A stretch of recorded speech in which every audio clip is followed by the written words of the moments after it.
Fixing overhangs and creating support structures is very specific to certain printers and print techniques. Specifically, we're talking about resin baths or about extrusion type printers that a lot of people have at home. If you're using a big powder printer that can basically support the print, it doesn't matter too much. An example here, this is a Sintel test print I did before. I don't know if you can see it, but the elbow, it sticks out horizontally from the body, needed some support from below, and it has become very, very messy. So this is where I would normally run into a problem when checking on angles. And in this case, I made some support, but the support wasn't quite good enough yet.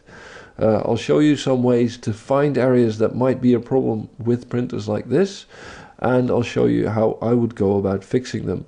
Mind you, however, all of this is influenced very much by your settings. If you need slicing software, for instance, if you make thinner layers and the layers use the same amount of material, it squishes out fatter and the angle you can go at becomes more extreme.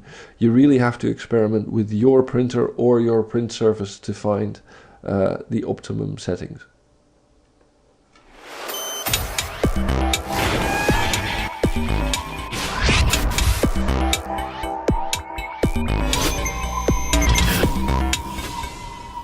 To see about overhangs, we're using two tools. The first you have to enable under the user preferences if you haven't yet.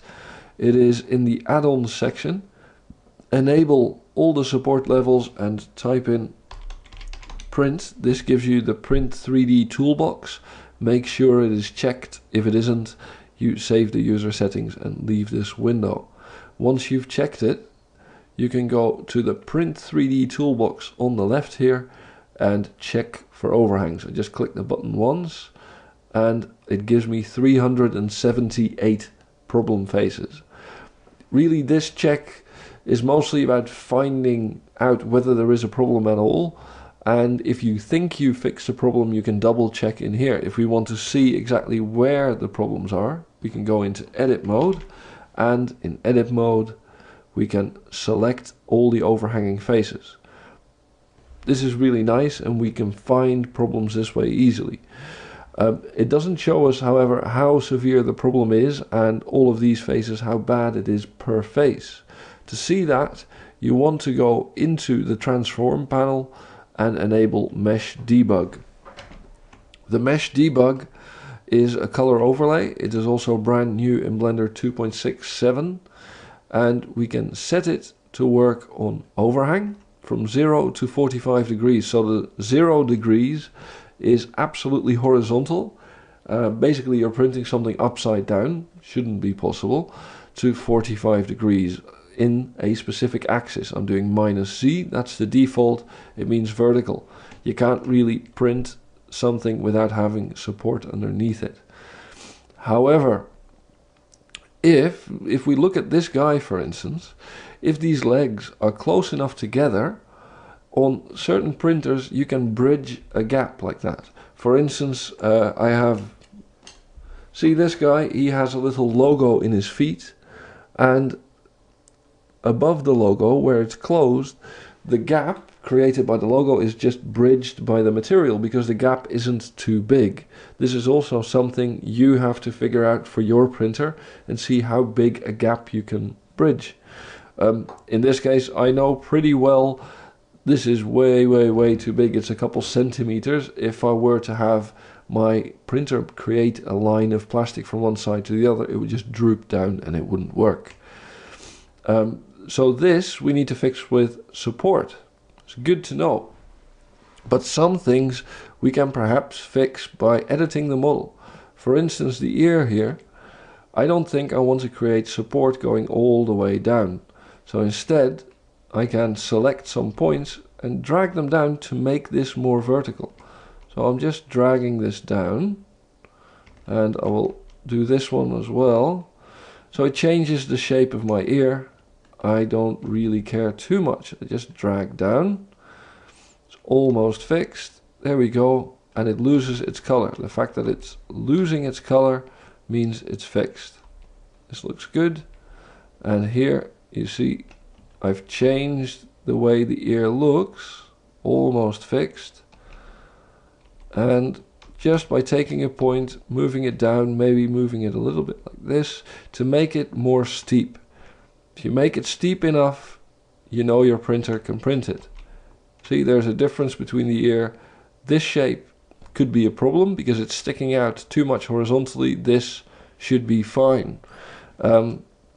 If you don't want to change your shape in this sort of way, you have to make support structures.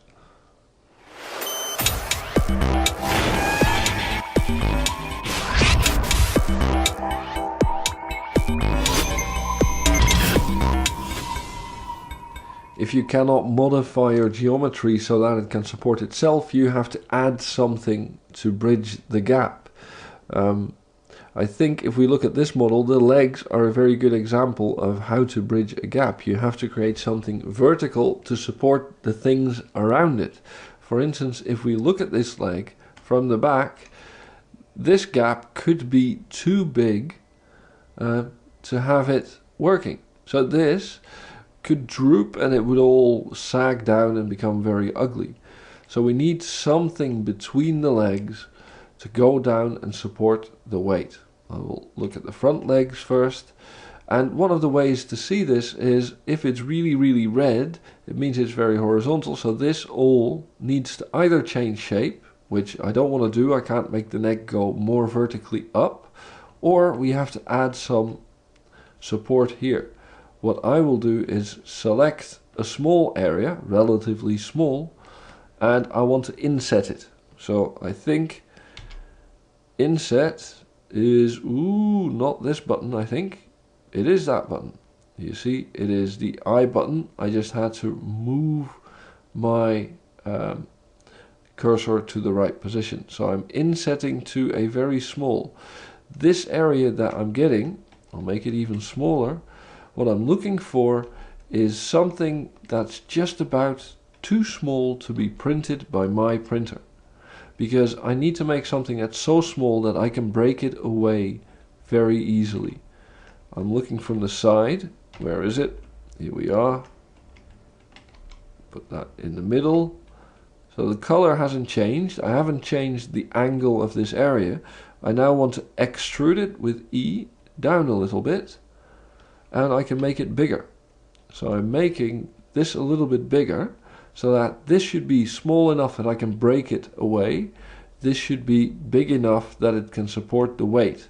So in this case, I'd like it to be a little wider so it becomes more square, and I'll just extrude it. And you see what it does? If you extrude, it gets stuck to the normal of the faces, so you can only extrude it in this way. What I want is to extrude it straight down, so I will hit escape. That means I have extruded it, but I haven't moved it. Now I can hit G and move it down. And when you're moving it down, I can say I want it along the Z axis. So I type Z on my keyboard and drag it as far as I want. Now I want it to be completely flat on the floor. A trick to do that is to scale it and then type on your keyboard Z to scale it only along the Z axis, then type 0 and enter. Now I can say, hey, on Z it should be at 0, and it's perfectly on 0.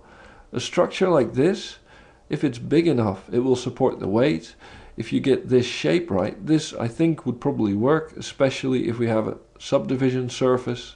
See, this is a little nasty, but if we crease this one, edge crease, Ctrl E, then in the menu you crease it, I think this would be fine.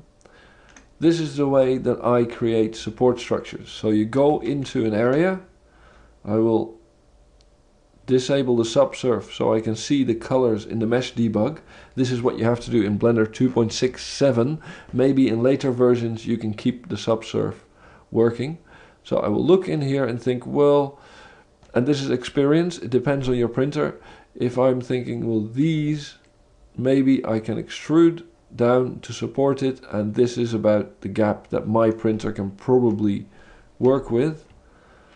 I will extrude it out, scale it down, extrude it again, scale it up, and extrude it once more, but in the Z direction, global Z, thank you, to 0. Scale it to 0 and put it at 0 centimeters. So now I created this big block. See, because of the subsurface, we get this egg shape. If we do not want that, you can take the bottom, it's already selected, and crease those edges. We can edge crease one, and it has become completely flat. You can see it in edit mode when we do it. You can actually take the entire bottom of this and crease it. Let's go, Ctrl E, edge crease, made it completely flat. This can be as big as you like. Don't make it too big because it will just cost you a lot of material. Don't make it too small because it won't support the weight of the things around it. That is basically adding support. Select something and extrude it out. I would not make it as a separate, like a cube that you make separately and put it underneath. If you draw it out of your original, you should be fine.